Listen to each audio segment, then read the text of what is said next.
வணக்கம். பாக்கியலட்சுமி சரியில்ல. அமிர்தாகிட்ட பாக்யா பேசிக்கிட்டு இருக்காங்க. அந்த இடத்துல எழில் வந்து நிற்கிறாரு. என்னம்மா நீ தூங்கலன்னு சொன்னோன்னே, நான் இவகிட்ட கதை சொல்லலான்னு இருந்தேன். பார்த்தா இவ இங்கே இருக்கான்ட்டு, சரி நீங்கள் கிளம்புங்கன்ட்டு அனுப்பிடுறாங்க. இவர் உள்ளே வந்து உட்காராரு. அப்போ இவர் கதை எழுதுக்கு எடுத்து கொடுக்குறாரு. இது பாரு சரியாக இருக்குதான்ட்டு அவங்களும் சரியாக இருக்குதுன்ட்டு சொல்கிறாங்க. அப்போ இவர் சொல்கிறாரு, நானும் முதல்ல டைரக்டர் ஆகணும்னு நினச்சேன், ஆனால் ஆக முடியல. ஒரு படம் தான் எடுத்தேன், அதுக்குள்ளார பிரச்சனை ஆகிடுச்சு. அதுக்கப்புறம் எப்போ பாரு எங்கள் வீட்டில் என்னை குத்த சொல்லிகிட்டே இருந்தாங்க. எங்கள் அம்மா தான் எப்பயுமே எனக்காக சப்போர்ட் பண்ணிக்கிட்டு எங்கள் பாட்டிக்கிட்டலாம் சண்டை போட்டுக்கிட்டு எப்போயுமே எனக்கு ஏதாவது ஒன்றுன்னு எங்கள் அம்மா தான் வந்து முன்ன நிற்பாங்க. எனக்கு எப்போயுமே எங்கள் அம்மா சப்போர்ட்டாக இருக்காங்க. இப்போ நான் டைரக்டர் ஆகி படம் வெளியே வந்து பெருசாக வந்துட்டு அதை சாதிச்சு காட்டினா தான், இப்போ நான் டைரக்டர் ஆகி காட்டினா தான் எங்கள் அம்மா எனக்கு சப்போர்ட் பண்ணதுக்கு அர்த்தமாக இருக்கும். அதனால் நான் டைரக்டர் ஆகி காட்டுறேன்னு நீங்கள் ஆவீங்கன்ட்டு இவங்க சொல்கிறாங்க. இப்போ எங்கள் அம்மாவே நான் சப்போர்ட் பண்ணி பேசிக்கிட்டு இருக்கேன், இதனால் உனக்கு கோவம் இல்லையா சொல்லும்போது இவங்க சொல்கிறாங்க, இந்த நேரத்தில் உங்கள் அம்மா சப்போர்ட் பண்ணுறாங்க, நீங்கள் அதுக்கு சப்போர்ட் பண்ணி பேசுகிறீங்க, அதுதான் சரியாக இருக்கும். அதுக்கப்புறம் தான் நானுன்ட்டு சொல்கிறாங்க. இதை பற்றியெல்லாம் நீ கவலைப்படாத, இதுக்கப்புறமா நான் டைரக்டர் ஆகிட்டு பெரிய ஆளாக வந்துடலாம், அதுக்கப்புறமா நம்மளோட வாழ்க்கையை மாறணிட்டு இவர் சமாதானப்படுத்தி பேசுகிறாரு.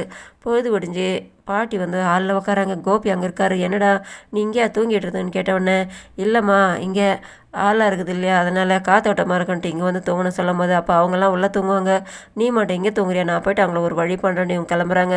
வேணாம்மா காலையிலங்காட்டி எந்த பிரச்சனையும் வேணாம் விடுமா, உனக்கு நான் காப்பி எடுத்துகிட்டு வரேன்னிட்டு அவரும் காப்பி போட்டு எடுத்துகிட்டு வந்து கொடுக்குறாரு.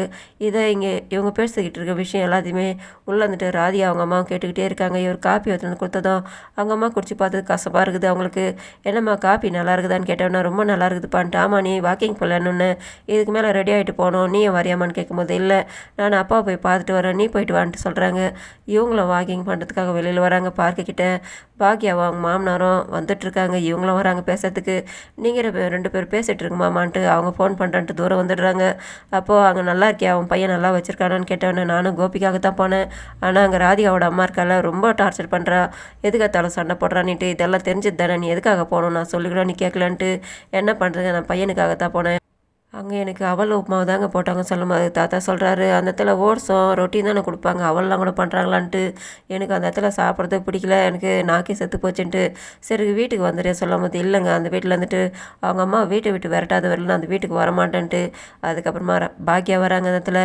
சரிங்க நான் போகிறேன்ட்டு அவங்க கிளம்பிடுறாங்க. என்னம்மா அங்கே சந்தோஷமாக இருக்காங்களான்னு கேட்டோன்னே, அவளுக்கு அங்கே சாப்பாடு பிடிக்காமல் அங்கே இருக்கிறவங்களாம் பிரச்சனை பண்ணுறாங்கன்ட்டு ரொம்ப வருத்தப்படுறாமான்ட்டு இவங்க வந்துட்டு கேட்குறாங்க. ஏன் அத்தை நான் சாப்பாடு செஞ்சு எடுத்து வந்து கொடுக்கட்டுமா தினமும் சொல்லும்போது, என் பையன் வீட்டில் தான் நான் இருக்கேன், நான் ரோட்டில் இருக்கேன், என் கோபி அதெல்லாம் பார்த்துக்குவான்ட்டு அவங்க மூஞ்சி திருப்பிட்டு போய்ட்றாங்க.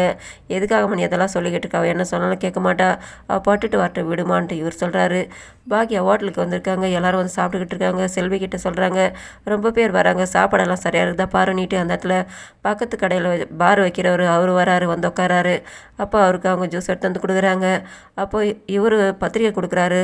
பாரு திறப்புழா வச்சுருக்கேன், நீங்கள் குடும்பத்தோடு வந்துருங்கன்ட்டு அவர் சொல்லி கொடுத்துட்டு போகிறாரு. அதை கேட்டு இவங்க ரெண்டு பேர் ஷாக் ஆகிட்டு அவங்க கூட வேலை செய்கிறவங்கிட்டலாம் எடுத்து வந்து சொல்கிறாங்க. அதை கேட்டு அவங்க ஷாக் ஆகுறாங்க. இங்கே பாரில் இருக்கிறவங்களாம் வந்து குடிச்சிட்டு கலாட்டா பண்ணாக்கா எப்படிக்கா நம்ம தைரியமாக அந்த இடத்துல நாங்கள் வேலை செய்ய முடியும், வீட்டில் இருக்கிறவங்களாம் ஒத்துக்குவாங்களா இல்லைன்னு தெரியலன்ட்டு அவங்களாம் ரெண்டும் கட்ட மனசோட பேசுகிறாங்க.